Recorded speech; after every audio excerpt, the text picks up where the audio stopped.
मेरुतुल्यं गुरुरं कृपद्मे मनश्चेन लग्नं गुरुरं कृपद्मे मनश्चेन लग्नं. Very good. 21% of.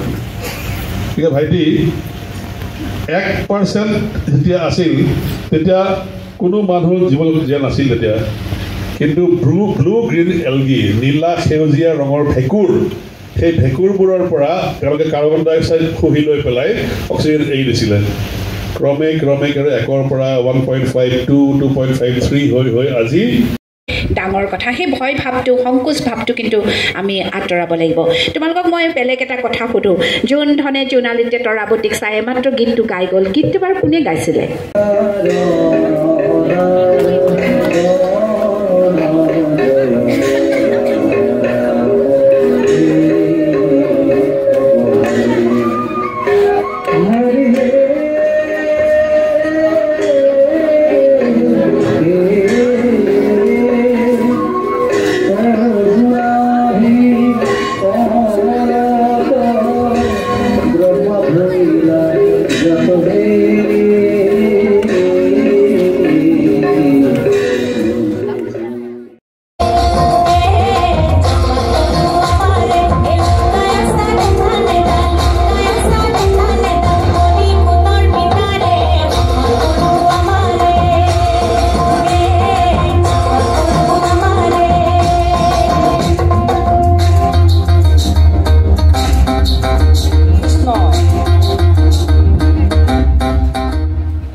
আমি নাট্য শিক্ষা লৈ আহা আমি এনে ধেমালি কৰি নাটক নকৰোঁ কৰিছোঁ কেইবাখনো নাটক কৰিলোঁ এই শিশুকে লৈ পেলাই যোৱা বছৰ আমি কৰিছোঁ ফুল আৰু মালিনী সকলোৱে ইমান ভাল পাইছে তাৰ আগতেও কৈছোঁ ৰজাৰ দৌল তাৰ আগতেও কৈছোঁ বটলৰ ঔষধ, তাৰ আগতেও কৈছোঁ পানে হয়। আমি এইজন নাট্যকাৰৰে নাটক আমি বেছিভাগ কৰিছোঁ।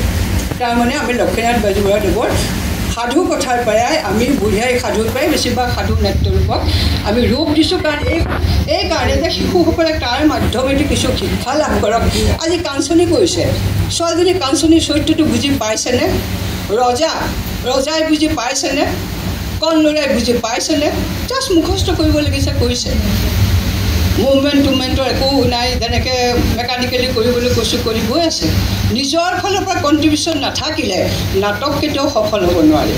মই যদি শিশুসকলক ধন্যবাদ দিছোঁ, তেওঁলোকৰ এই কষ্ট, তেওঁলোকে যিখিনি আয়ত্ব কৰিছে তাৰ কাৰণে মই তেওঁলোকক সেৱা জনাইছোঁ। কিন্তু কথা হ'ল কি, অভিভাৱকসকলৰ বহুত দায়িত্ব আছে, গুৰু দায়িত্ব আছে।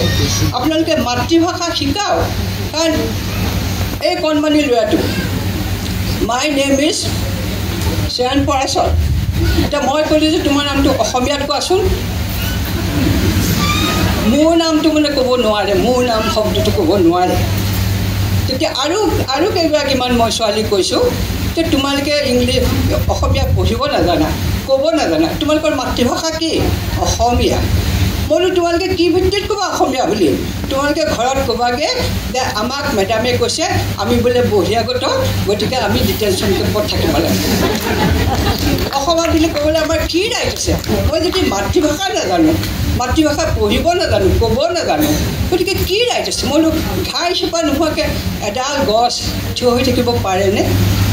তোমালোকে এতিয়া থিয় হৈ আছা, বেলেগ ঘাই চোপা মা দেউতা আছে। মা দেউতাৰ অবিহনে তোমালোকৰ কি হ'ব? তোমালোকে কি জাতি বুলি ক'বা? অসমীয়াই যদি নাজানা, অসমখনৰ বিষয়ে যদি নাজানা, তোমালোকে কি ভিত্তিত অসমীয়া বুলি ক'বা নিজকে? গতিকে তোমালোকে ক'বগৈ লাগিব এটা সময়ত আমাৰ ককা আইতা মা দেউতা অসমীয়া আছিল, কিন্তু আমি এতিয়া কি জাতি ক'ব নোৱাৰোঁ। পৰিচয় তেনেকৈ দিব লাগিব। আহি আছে, অতি সোনকালে তেনেকুৱা দিন আহি আছে। হয়তো আৰু 50 বছৰৰ পিছত এই গতিত গ'লে অসমীয়া জাতি বুলি একো জাতিয়েই নাথাকিব। ক'লোঁ মই অভিভাৱকসকলৰ কাৰণে কৈছোঁ, পিতৃ মাতৃসকলৰ কাৰণে কৈছোঁ যে শিশুসকলক আপোনালোকে শিকাওক। স্কুলত শিকিব নোৱাৰে, ঘৰততো শিকাব পাৰে। আমি মাত ফুটাৰ পৰা A for Apple, B for বল এইবিলাক ক'বলৈ শিকোঁ, কিন্তু আমি আম, অসম এইবিলাক শব্দ আমি নিশিকাওঁ। গতিকে এনেকুৱা ধৰণে আগবাঢ়িলে আমি কেনেকৈ ক'লৈ গৈ আছোঁ আমি নিজেই ক'ব নোৱাৰোঁ। তথাপিও ভাল লাগিলে আপোনালোক আহিলে, নাটক চালে, আমাক উৎসাহিত কৰিলে।